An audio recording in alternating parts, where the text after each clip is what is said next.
Parliament సమావేశాలు నేటితో ముగియనున్నాయి. చివరి రోజు అయోధ్య రామ జన్మభూమి ఆలయంపై చర్చ జరగనుంది.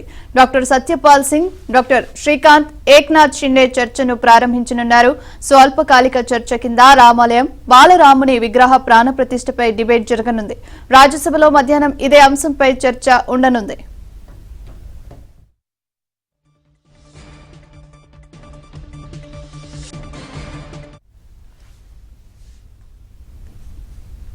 ఇక ఈ రోజు పార్లమెంట్ చివరి సమావేశం. ఇదే అంశానికి సంబంధించి మరింత సమాచారాన్ని మా ఢిల్లీ బ్యూరో చీఫ్ కృష్ణ అందిస్తారు. కృష్ణ,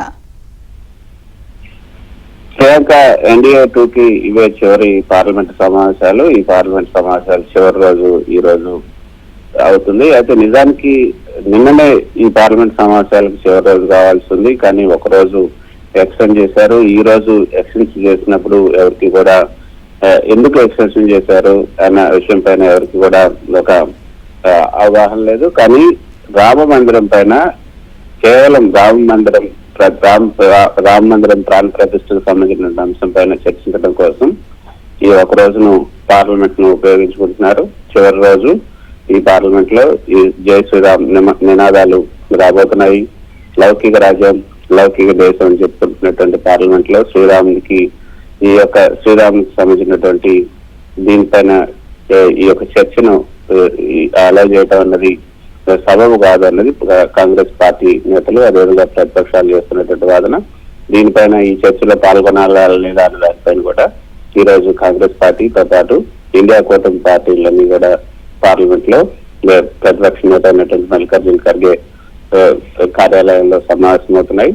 ఆ సమావేశం తర్వాత ఈ రోజు పార్లమెంట్ హాజరు కావాలా లేదా అన్నది నిర్ణయించబోతున్నారు. అయితే తొలిసారిగా ఈ విధంగా ఒక మతానికి సంబంధించిన అంశం పైన డిస్కషన్ జరుగుతుంది, చర్చకు అలా చేస్తున్నారు అన్న వాదన అయితే బలంగా వినిపిస్తుంది. మరి దీన్ని బీజేపీ ఏ విధంగా ఎదుర్కొంటుందని చూడాలి. బీజేపీ ఎంపీలకు కూడా ఈ రోజు విప్ జారీ చేయడం జరిగింది. ఉభయ సభలకు సంబంధించినటువంటి ఎంపీలకు కాంగ్రెస్ కూడా విప్ జారీ చేసింది. మరి దీన్ని వ్యతిరేకిస్తారా, లేకపోతే ఈ యొక్క సభలో ఈ యొక్క అంశం పైన చర్చ సానుకూలంగా జరుగుతుందా లేదా అని కూడా చూడాల్సి ఉంటుంది. ఏదైనప్పటికీ ఇది ఒక కొత్త సాంప్రదాయం కొత్త పార్లమెంట్ లో మొదలైందనే చెప్పొచ్చు. Priyanka, right, thank you Krishna.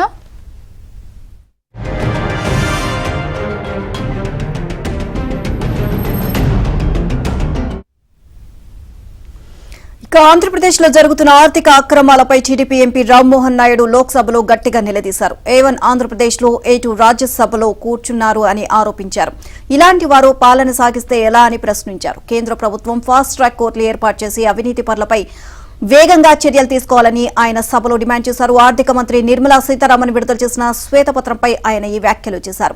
2014కి ముందున్న అవినీతి గురించి చెప్పలేదు అన్నారు. 2004-2014 మధ్య దేశంలో అత్యధిక అవినీతి ఏపీలో జరిగిందని, అప్పుడే రాజకీయాల్లోకి వచ్చిన ఓ యువరాజు ఆస్తులు 7 ఏళ్లలో 1.75 కోట్ల నుంచి 356 కోట్లకు పెరిగాయి అన్నారు. ప్రపంచంలో ఎక్కడా ఇలాంటిది లేదు అన్నారు. దీనిపై ఈడీ, ఐటీ అధికారులు కూడా ఆశ్చర్యపోయారు అని అన్నారు. But what I am surprised right now is that the white paper talks about the corruption before 2014. And if there was corruption happening in the country from 2004 to 14, the highest corruption happened in the state of Andhra Pradesh, which was not mentioned in the white paper, sir, which is very surprising in fact. Those were the days, 2004 to 14 was the days of Raja of corruption in the state of Andhra Pradesh, sir. That was the time when the Yuvaraja of corruption came into politics also. The Yuvaraja of corruption who claims that he is a first class student in college. I want to mention his assets, the value of his assets, sir. In 2004, when his father was holding the most important position in the state of Andhra Pradesh, his assets were worth 1.7 crores in 2004.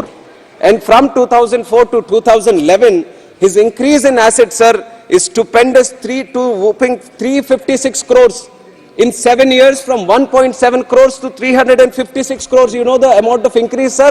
20,800% increase. No matter in the world, sir, no Warren Buffett, in the country, no one like Rakesh Jhunjhunwala can predict this kind of increase in any business that is happening in the country or the world, sir. Now, in such short time, in 7 years, when you can have this kind of growth, everyone is curious. Now, of course, I am sure that members in this house are also very curious. Then how can a person be growing his wealth at such a stupendous rate? Now, even the ED, the IT, the CBI, they were also curious. That is why they have attached the 43,000 crores worth of assets of this very own person, sir. So these almost 32 cases under CBI ED have been registered against him. So it is very important when the central government talks about the picture of the country, it needs to talk about some of the pictures that are happening in the states also. And I think 43,000 crores,